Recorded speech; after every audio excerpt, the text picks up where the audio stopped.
Hello guys, मैं हूं पीयूष और आप देख रहे हैं साइंस ट्री की क्लासेस। जैसे कि हम लोगों ने पिछले वीडियो में हम लोगों ने पढ़ा था कि मैटर की क्लासिफिकेशंस, ठीक है, कितने टाइप्स के होते हैं और सारी चीज़ें हम लोगों ने पढ़ी थी और हम लोगों ने बताया था, ठीक है, सारी चीज़ें हम लोगों ने उसमें पढ़ ली थी। और आज हम लोग पढ़ने जा रहे हैं सॉलिड, लिक्विड, गैस, इनके बारे में हम लोग थोड़ा सा पढ़ेंगे, ठीक है। इनके बारे में आज थोड़ी जानकारी लेंगे हम, ठीक है। तो बताना चाहूँगा कि जितने भी हमारे नए व्यूअर जो आज हमारे इस वीडियो को देख रहे पहली बार, वो इस वीडियो से पहले मेरे पुराने वीडियो को देखें जो इसके पिछले पार्ट्स हैं, है ना, तो और अच्छे से ज़्यादा समझ में आएगा आपको, है ना। बट मेरी पूरी कोशिश है कि जितना मैं आपको इस वीडियो में बताऊंगा वो आपको 100% समझ में आएगा, ठीक है।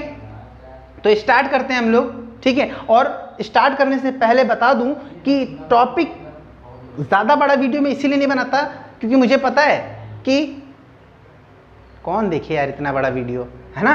तो मैं खुद छोटा वीडियो आपको लाता हूँ समझाने के लिए, ठीक है। तो वीडियो को पूरा देखिए ताकि आपको जो टॉपिक मैं बता रहा हूँ वो आपको क्लियर हो सके, ठीक है। तो देर नहीं करते हैं, स्टार्ट करते हैं। बेसिक कॉन्सेप्ट का आज कौन सा है, कौन सा पार्ट है, ये 4th पार्ट है। अगर हम सॉलिड की बात करें, अगर हम, ठीक है ना, सॉलिड की बात करें अगर हम, तो हम लोगों ने ये सॉलिड, लिक्विड, गैस, ये मैटर का कौन सा टाइप से, तो हम लोगों ने पढ़ा था कि 2 टाइप्स होते हैं, एक होता है फिजिकल और दूसरा होता है केमिकल। तो केमिकल वाले पार्ट हम लोगों ने पढ़ लिया था और आज जो हम लोग पढ़ेंगे वो क्या है, फिजिकल पार्ट हम लोग पढ़ेंगे। अच्छा, फिजिकल पार्ट यानी कि भौतिक रूप, ऐसा ना, ऐसे कह सकते हैं ना, भौतिक, ठीक है।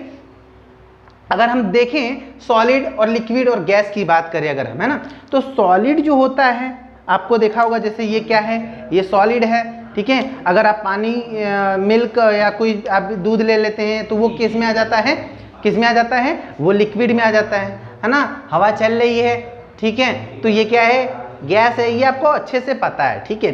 तो आज हम लोग क्या करेंगे, सॉलिड सॉलिड क्यों है, गैस गैस क्यों है और लिक्विड लिक्विड क्यों है, और उससे रिलेटेड मैं कुछ क्वेश्चंस भी आपको बताऊंगा और हो सकता है मैं कुछ क्वेश्चन आपसे पूछ भी लूं, ठीक है। तो आपको बताना होगा, ठीक है।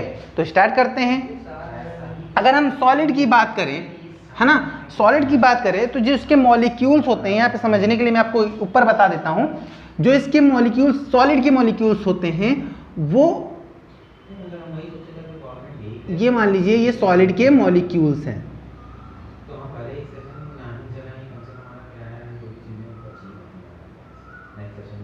ठीक है, ये सॉलिड के मॉलिक्यूल्स हैं, ठीक है।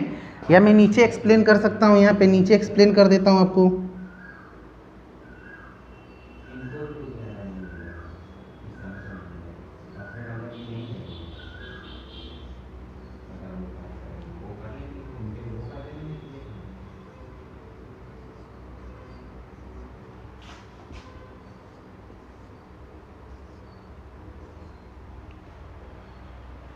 ठीक है, देखो अगर हम बात करें इनको समझने से पहले, इन सारी चीज़ों को पढ़ने से पहले हमको एक चीज़ आज बताना चाहूँगा कि जैसे मैटर, अगर हम बात करें मैटर की, तो मैटर पर 2 तरीके के फोर्स काम करते हैं। कितने तरीके के फोर्स काम करते हैं, 2 तरीके के, ठीक है।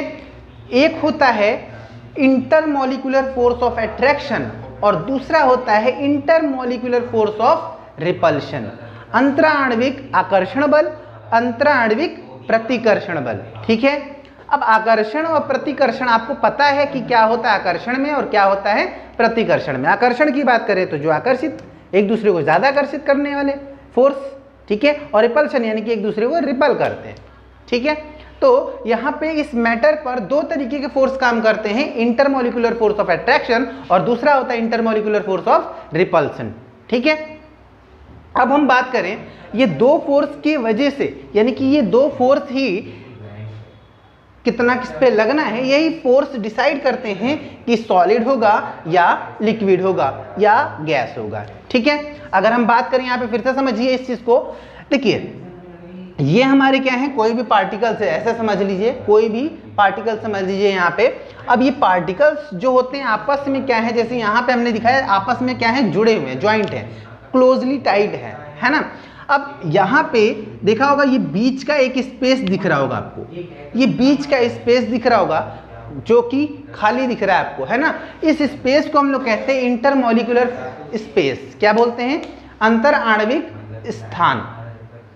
ठीक है, अब बात करें यहां पे, अब देखो यहां पर इनके बीच में एक फोर्स काम कर रहा होगा, यहां पर इनके बीच में एक फोर्स काम कर रहा होगा, उस फोर्स को ही हम लोग कहते हैं इंटरमॉलिक्यूलर फोर्स। ठीक है, और किस तरीके का फोर्स काम कर रहा होगा वो डिसाइड करता है कि सॉलिड होगा, लिक्विड होगा या गैस होगा। अब हम लिक्विड की बात करें अगर हम, ठीक है, तो देखिए यहां पे मैंने बताया है कि definite shape and definite volume, यानी कि जो इसका शेप होता है और जो इसका वॉल्यूम होता है वो क्या होता है? डिफिनिट होता है, यानी कि निश्चित होता है। ठीक है, अच्छा हमको ये तो पता चल गया कि इसका शेप जो होता है और आयतन, यानी कि शेप मतलब आकार और आयतन, ठीक है, क्या होता है? निश्चित होता है। बट क्यों होता है वो अभी हम लोग समझ सकते हैं। ठीक है, यहां पे क्या है, अब यहां पे देखिए इसमें पॉइंट क्या है कि definite volume but shape indefinite होता है, यानी कि जो इसका वॉल्यूम होता है वो तो डिफिनिट होगा, यानी कि इसका जो आयतन होगा वो तो निश्चित होगा, परंतु इसका जो शेप होगा वो क्या होगा? अनिश्चित होगा। जैसे आप अगर जल को ले लेते हैं, पानी, ठीक है ना, पानी को अगर ले लेते हैं, अगर गिलास में डालते हैं तो गिलास का शेप ले लेता है, अगर जग में लेते हैं तो जग का शेप ले लेता है, बाल्टी में लेते हैं तो बाल्टी का शेप ले लेता है, यानी कि उसका शेप क्या होता है? निश्चित नहीं रहता। तो यहाँ पे हम लोगों ने क्या किया? वही चीज लिखा है, इनडिफिनिट यहाँ पे। अब वॉल्यूम, अगर इसकी हम गैस की बात करें, है ना, तो गैस की बात करें तो गैस का ना शेप निश्चित होता है और ना ही वॉल्यूम निश्चित होता है, यानी कि दोनों ही इनडिफिनिट होते हैं, नो डिफिनिट शेप और वॉल्यूम। क्लियर है? Any doubt? चलिए अब देखिए यहाँ पे एग्जांपल आप समझ सकते हैं ना। अब यहाँ पे आप पंखा आप खोल देते हैं, ठीक है, तो क्या आप पंखे को देखते हैं गोल गोल आ रहा है या बड़ा बड़ा या चौड़ा चौड़ा आ रहा है? ऐसा उसका शेप किसी शेप में तो नहीं आता ना आपके साइड में, ठीक है, तो यानी उसका शेप और जो वॉल्यूम है वो डेफिनेट नहीं होता है। ठीक है, नेक्स्ट अगर हम बात करें यहाँ पे कि पार्टिकल्स, अब यहाँ पे particles are held very closely in order manner, यानी कि जो इनके जो पार्टिकल्स होते हैं ना, यानी कि जो सॉलिड की जो पार्टिकल्स होते हैं एक मैनर में अरेंज होते हैं। कैसे? जैसे यहाँ पे एक पार्टिकल्स आपको दिख रहा होगा ऐसे, ठीक है, ये मॉलिक्यूल्स हैं यहाँ पे, तो ये क्या हैंगे? एक मैनर में अरेंज होंगे और क्लोजली पैक्ड होंगे, यानी कि समझ रहे हो ना, एकदम टाइट ऐसे, जैसे यहाँ पे मैंने ये दिखाया आपको यहाँ पे, ठीक है, आपको दिख रहा होगा। तो यहाँ पे क्या है? क्लोजली इन ऑर्डर, है ना, very closely in order manner, यानी कि बहुत क्लोज, यानी कि बहुत पास पास होते हैं और एक ऑर्डर में अरेंज्ड होते हैं। ठीक है, अगर हम बात करें particles are less closely packed, मतलब जो इनके पार्टिकल्स होते हैं सॉलिड की अपेक्षा, ठीक है ना, यानी कि जो लिक्विड होते हैं ना, अगर हम इनकी बात करें तो जो इनके पार्टिकल्स होते हैं वो क्लोजली पैक्ड होते हैं बट सॉलिड के मुकाबले कम होते हैं, या ऐसा कहेंगे कि इनकी जो पार्टिकल्स होते हैं वो लेस क्लोजली पैक्ड होते हैं। क्लियर है? ठीक है ना। अब बात करते हैं यहां पर पार्टिकल्स आर फार अपार्ट, यानी कि इनके जो पार्टिकल्स होते हैं वो क्या होते हैं? काफी दूर दूर तक होते हैं, यानी कि इनमें कोई किसी प्रकार का अट्रैक्शन फोर्स नहीं लग रहा है। अभी मैंने बोला ना मैटर पर दो तरीके के फोर्स काम कर रहे हैं, एक कौन सा? इंटरमॉलिक्यूलर फोर्स ऑफ अट्रैक्शन, और दूसरा मैंने क्या बोला? Intermolecular force of repulsion. ठीक है, तो यहां पर क्या हो रहा है कि यहां पर किसी भी प्रकार का फोर्स काम नहीं कर रहा है। अब बात करते हैं यहाँ पे नेक्स्ट पॉइंट पे आते हैं, स्ट्रॉन्ग इंटरमॉलिक्यूलर फोर्स, यानी कि जो इनके बीच, मैंने बोला अभी समझाया आपको कि इनके बीच जो इनके मॉलिक्यूल्स होते हैं या पार्टिकल्स कहें आप, जो मॉलिक्यूल्स होते हैं इनके बीच अट्रैक्शन फोर्स ज्यादा होता है। क्या होता है?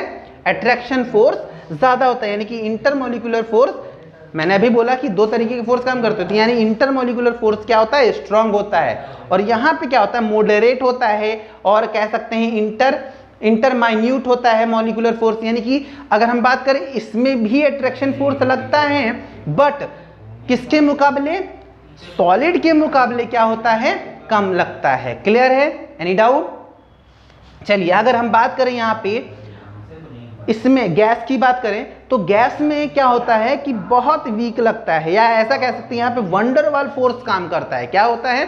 वंडरवाल फोर्स काम करता है। अच्छा, वंडरवाल फोर्स अगर किसी को नहीं समझ में आया होगा तो कमेंट बॉक्स में हमें ज़रूर बताएं, क्योंकि इसके ऊपर मैं आपको अच्छे से समझा दूंगा, अच्छे से वीडियो में आपको इसके लिए भी बना दूंगा। ठीक है?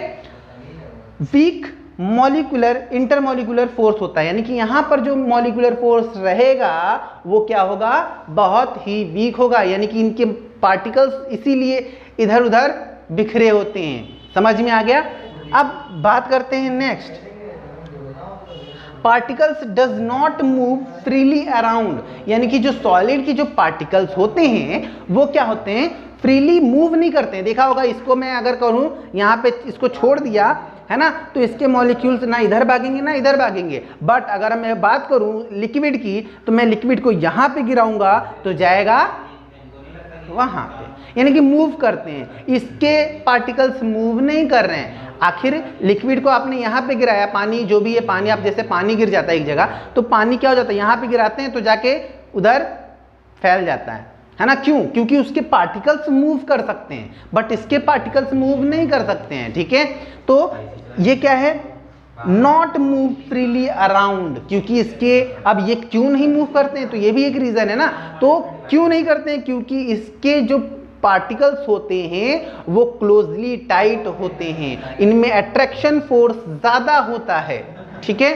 देन अगर हम नेक्स्ट दूसरी की बात करें, पार्टिकल्स कैन मूव स्लाइटली, यानी कि जो लिक्विड होते हैं इनके जो पार्टिकल्स होते हैं वो स्लाइटली क्या हो सकते हैं? मूव कर सकते हैं। क्या कर सकते हैं? मूव कर सकते हैं।